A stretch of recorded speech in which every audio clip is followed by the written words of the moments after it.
इसलिए मैं कहना चाहता हूँ, आज के मौजूदा वक्त के दज्जालों से, शैतान के चेलों से, अगर अल्लाह ने वक्ती तौर पर तुम्हें हुकूमत दी, अगर अल्लाह ने वक्ती तौर पर तुम्हें कुर्सी दी है, तो लोगों के ऊपर इन कुर्सियों का गलत इस्तेमाल मत करो। लोगों को ब्राह्मण और मुसलमानों के नाम पर झगड़े मत करवाओ, हिंदू मंदिर मस्जिद के नाम पर इनको लड़ाने की कोशिश मत करो।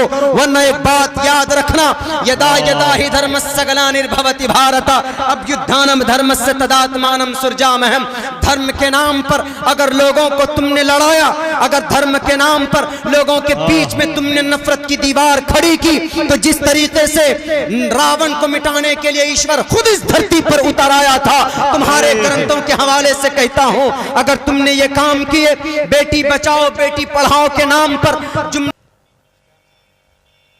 इन्नल हम्दुलिल्लाह इल्लम यस्तती फबिलिसानी फ़इल्लम यस्तती फबिक़ल्बी वज़ालिका ज़अफ़ुल ईमान रवाहुल मुस्लिम औ कमा क़ाल अलैहिस्सलातु वस्सलाम। All praise and thanks are Allah's, the Lord of the Alameen, mankind, jinn and all that exist. You honor only that ruling judge, the day of recompense, it means the day of resurrection.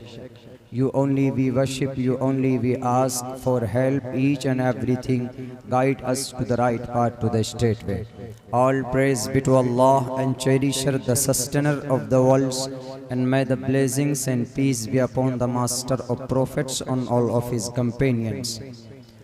Om Namo Bhagavate Vasudevaya Vishveshwara Adi Purush Aparampara Alleka Purushyanama अष्टो गुणः पुरुषं दीपयन्ति प्रज्ञा च कोलं चिदं श्रुतं च प्राकर्मस्य बहुभाषिता च दानं यथा शक्ति कीर्तिज्ञता च नराशन संवाजिनं वाजन्नि शैदीरं पूषणं सन्मैरीं हे रथं न दुर्गादवसव सुदानवो विश्वसम्मानो अहंसो निष्पिपर्त अनस्वन्ता सत्पतिर्मा महे मेघावा चैतिष्ठो असुरो मगोणा तिरिविष्णु अग्निदशाभि सहस्रेर्वैश्वानरः। ओम पूर्णमिदः पूर्णमिदं पूर्णात् पूर्णमुदच्यते पूर्णस्य पूर्णमादाय पूर्णमेवावशिष्यते। ओम शांति ओम शांति ओम शांति। मोहतरम सामीन किराम और स्टेज पर मुअज़्ज़ज़ मुस्तनद उलमाए किराम और दानिश्वरान इज़ाम,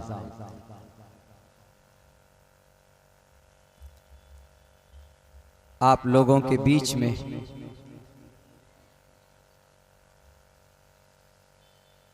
एक घंटे के वक्त के लिए कुछ कहना है, और बड़े भाई मुज़म्मिल हयात साहब और वहीं पर हमारे हिंदुस्तान के नक़ाबत की दुनिया की आन बान शान मुजाहिद हसनैन हबीबी साहब और इस इलाके के अकाबिरीन की मौजूदगी में हज़रत कारी हस्सानुल हिंद जनाब कारी अब्दुल बातिन साहब फैज़ी, इन्होंने अभी एक बहुत खूबसूरत अंदाज में ये कहा है कि इस्लाम रहेगा। इस्लाम क्यों रहेगा? किन अच्छाई की बुनियाद पर, किन खुसूसियत की और किन औसाफ, किन कमालात की वजह से इस्लाम रहेगा?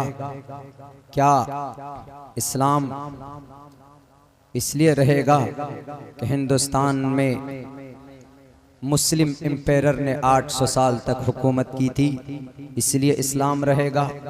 या फिर 1450 साल पहले इस धरती पर मोहम्मदुर रसूलुल्लाह सल्लल्लाहु अलैहि वसल्लम ने इस्लाम की तबलीग और उसका प्रचार किया था? या कुछ लोग आज की तारीख में अबाउट इस्लाम एंड अबाउट मुस्लिम ये सोचते हैं कि ये जुल्म तशद्दुद का और जब्र इकराह का मजहब है? क्या उनके अकीदे के मुताबिक इस्लाम रहेगा?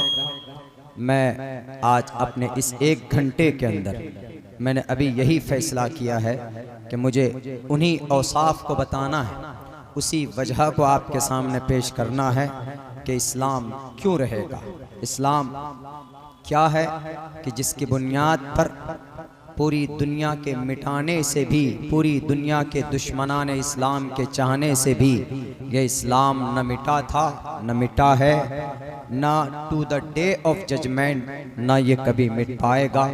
और किन वजूहात की बुनियाद पर इस्लाम और इस्लाम का आखिरी संविधान यानी फाइनल डिसीजन अल्लाह तबारक व ताला का फरमान कुरान करीम है, और क्यों ये कुरान और ये इस्लाम रहेगा, मैं उसी का एक्सप्लेन करके मैं इंशाअल्लाह अपनी जगह लेता हूँ। वैसे उमूमन मेरी बात बड़ी लंबी चौड़ी होती है, 2.5 से 3 घंटे का वक्त बहुत से जगहों के ऊपर दिया जाता है, लेकिन मैं आज अल्लाह का बहुत बड़ा शुक्रगुजार हूँ, अल्लाह का फजल हुआ। और मैं I thank from the bottom of our heart my big brother Muzammil Hayat Sahab, Mujahid Hasnain Habibi साहब, एंड दे डिसाइडेड, मेरे बारे में उन्होंने फैसला किया कि भाई आपको बहुत अच्छे अंदाज में 1 घंटे तक बोलना है। ये मेरे लिए बहुत, मेरी सेहत के लिए और मेरी इस छोटी सी हाइट कम इंसान के लिए, इस बच्चे के लिए इन्होंने ख्याल रखा, बहुत बहुत शुक्रिया अदा करता हूँ। लेकिन मैं फ़ायदा उठाऊँगा इस 1 घंटे का। अभी देखिए हज़रत कारी साहब ने कहा कि इस्लाम रहेगा। इस्लाम का ताल्लुक़ कुरान से है, और आज ये जलसा कुरान ही के ताल्लुक़ पर है, दस्तारबंदी हुफ़्फ़ाज़ किराम। और आप सोचिए, आप ज़रा इंसाफ की नज़र से देखिएगा कि जब कोई इस्लाम पर एतराज़ करता है तो वह डायरेक्ट इस्लाम पर एतराज़ नहीं करता, बल्कि वह आपके ग्रंथ को यानी कुरान को उठाता है और कहता है कि कुरान में ये लिखा है जो कि गलत है, इसलिए तुम्हारा इस्लाम भी गलत है। तो आइए मैं उस गलत फहमी को दूर करता हूँ। मिसाल के तौर पर इतनी बात मैं पहले बता दूं, ये सिर्फ दुनिया की वाहिद किताब है कुरान करीम जो अपना तारुफ, अपना इंट्रोडक्शन पहले कराता है। द फर्स्ट टाइम इंट्रोड्यूस, सबसे पहले अपनी क्वालिटी को बयान करता है। ये दुनिया की वाहिद किताब, आप पढ़िए कुरान, ज़ालिकल किताबु ला रैब फी, ये ऐसी किताब है इसमें कोई शक नहीं। आप बाइबल उठाइए, मता, मरकस, लूका, यूहन्ना, बरनयास उठाइए, आप हमारे हिंदू भाइयों की जो 5वां वेद गीत श्रीमद् भगवत गीता माना जाता है वो उठाइए, उनसे भी पहले इस धरती पर उपनिषद आए वो उठाइए, पुराण आए वो उठाइए, ऋग्वेद, यजुर्वेद, सामवेद, अथर्ववेद, दुनिया के अंदर जितने भी ऑथेंटिक बुक्स हैं, जितने भी धार्मिक धर्मशास्त्र हैं, जितने भी ईश्वरीय ग्रंथ हैं, आप हर किसी को उठाइए और खोलिए, आप शुरू का लाइन पढ़िए। किसी के अंदर, किसी भी किताब के अंदर ये उसकी क्वालिटी को और उसके अंदर क्या है उसके बारे में नहीं बताया गया, लेकिन ये सिर्फ कुरान करीम ये तुर्रे इम्तियाज में अपना जगह बनाया हुआ है कि कुरान सबसे पहले अपने अंदर क्या क्वालिटी है, अपने अंदर क्या है। कोई भी इंसान अगर खोलेगा तो पढ़ेगा ज़ालिकल किताबु ला रैब फी, तो कुरान ये कहता है कि मुझे पढ़ तो रहे हो लेकिन अंदर क्या है मैं बता देता हूँ। ज़ालिकल किताब, दिस बुक, इस किताब के अंदर कोई शक नहीं, डाउटलेस है, कोई शक नहीं है। जब तुम पढ़ोगे जितनी भी बातें इस किताब के अंदर है इज रियल है, हकीकत मबनी पर, बिल्कुल शक की कोई गुंजाइश नहीं इस किताब के अंदर। आप ऋग्वेद से पूछे कि ऋग्वेद तुम्हारी क्वालिटी क्या है, नहीं बताएं। सामवेद से पूछे, नहीं बताएगा। मता, मरकस, लूका, यूहन्ना, बरनयास से पूछे, नहीं बताएगा। तालमुद आदि ग्रंथ से पूछे, नहीं बताएगा। लेकिन ये कुरान को कोई पढ़ेगा तो सबसे पहले कहता है कि कुरान ज़ालिकल किताबु ला रैब फी, ये एक ऐसी किताब है जिसमें शक मत करना, शक की गुंजाइश भी नहीं। आगे पढ़ते जाओ, जो भी बातें हैं एकदम परफेक्ट है, रियल के ऊपर मबनी है, इसमें कोई शक नहीं। ये सिर्फ कुरान करीम ही दुनिया की वो वाहिद किताब है, सिर्फ दुनिया के अंदर तन्हा ओनली एक किताब कुरान है जिसमें कोई शक की गुंजाइश नहीं है, और इस कुरान के अंदर कभी कोई परिवर्तन और कोई तब्दीली नहीं हुई है। हिंदू भाइयों, ये बात आप कान खोल कर सुनिए। और जो आज कुछ लोग पूरी ताकत लगा रहे हैं कि हम कुरान के अहकामात को बदल देंगे, हम कुरान के ऊपर एलिगेशंस लगाएंगे, अरे कम से कम ये एतराज और ये इल्ज़ाम लगाने से पहले तुमने कुरान को शुरू से लेकर आखिर तक पढ़ा होता। कुरान 1450 साल पहले बिलिस्तियाब नाजिल ज़रूर हुआ, लेकिन ये कुरान पूरी दुनिया के इंसानों की इंसानियत के लिए, क़यामत तक आने वाली नस्ल के लिए साफ लफ्ज़ों में कहता है, इन्न हाज़ल कुरान यहदी लिल्लती हिय अक़वम। और साफ लफ्जों में ये भी कहता, हुदल लिन्नास, ये किताब, ये कुरान हिदायत है इंसानों के लिए, ये कुरान हिदायत है क्रिश्चियन के लिए, ये कुरान हिदायत है बुद्धिस्ट के लिए, ये कुरान हिदायत है महावीर जैन स्वामी के मानने वालों के लिए, ये कुरान हिदायत है गौतम बुद्ध सिद्धार्थ के फॉलोवर के लिए, ये कुरान हिदायत है गुरु नानक गुरु गोविंदर सिंह के मानने वालों के लिए, ये कुरान हिदायत है ऋग्वेद के पढ़ने वालों के लिए भी, ये कुरान हिदायत है मौजूदा हुकूमत के वक्त के फिरौन और दज्जालों के लिए भी।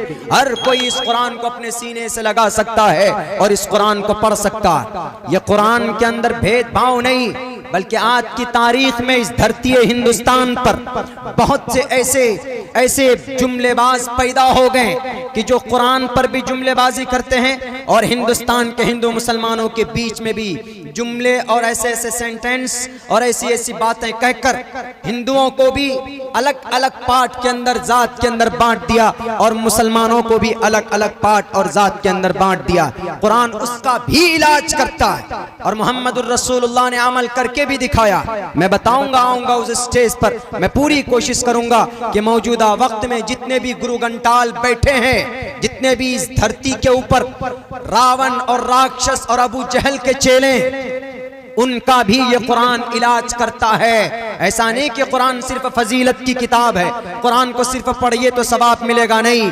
कुरान एक हिदायत है इंसानों के लिए। इन्न हाज़ल कुरान यहदी लिल्लती हिय अक़वम। हर कौम को, जो कौम भी सीधा रास्ता चलने के लिए सोचती, इख्तियार करना चाहती है, ये कुरान उसकी तरफ रहनुमाई करती। ये कुरान उसकी तरफ, उसकी एक एक चीज को उंगली पकड़ पकड़ कर ये कुरान समझाता है और ये बताता भी। इसीलिए मैं हिंदू भाइयों से भी कहता हूँ, और दुनिया के अंदर जितने भी लोग हैं, the lots of communities and lots of religious person are found to the entire world. पूरी दुनिया के अंदर बहुत सारे लोग हैं, लेकिन कुरान को कम से कम करीब से पढ़ें और देखें तो पता चल जाएगा कि वाकईतन this Quran mention and send down to the earth and before 104 years, 1450 साल पहले अल्लाह ने इस धरती के अंदर भेजा। देयर इज नथिंग, कोई मकसद नहीं था, लेकिन but and to teach the people, लोगों को बताने के लिए what is wrong, what is right and who is your god, तुम्हारा खुदा कौन है और तुम इबादत किसकी कर रहे हो, तुम्हें इस धरती के ऊपर रहना कैसे है, ये कुरान सिखाता। लेकिन कुछ लोगों को ये बात हजम नहीं होती। कुछ लोग कुरान को कैसे बदनाम करते हैं पता है? अरे मौलाना अब्दुल्ला, आपके कुरान के अंदर कहा गया है इन्नमल मुशरिकून नजसुन, कि मुशरिकीन नापाक हैं। एक साहब ने हमसे कहा कि मौलाना आपके कुरान में एक आयत है, बल्कि 20 आयत ऐसी है जिसके ऊपर तशद्दुद है, लड़ाई है, झगड़ा है, मार फसाद है, औरतों के हुकूक को सल्ब करने की बात कही गई, मुशरिकीन को कत्ल करने की बात कही गई। मैं उन्हीं का एक्सप्लेन अभी करता हूं, तब आपको पता चलेगा कि वाकईतन इस्लाम क्यों हमेशा जिंदा रहेगा। क्योंकि इस्लाम बुराइयों के खात्मे के लिए एक तरीका और एक रास्ता बताता। उन्होंने कहा कि मौलाना अब्दुल्ला, आपके कुरान और आपका इस्लाम, how can I accept the Quran and how can I relate it and how can I accept and follow the Islam and method of Allah subhanahu wa ta'ala and the command of Allah subhanahu wa ta'ala and the system and the method of the last prophet Muhammad sallallahu alaihi wasallam। हम कैसे मोहम्मद के तरीके को अपनाएं, हम कैसे इस्लाम को accept करें? आपके कुरान में कहा गया है इन्नमल मुशरिकून नजसुन, कि इस धरती पर जो मुशरिकीन हैं वो नापाक हैं।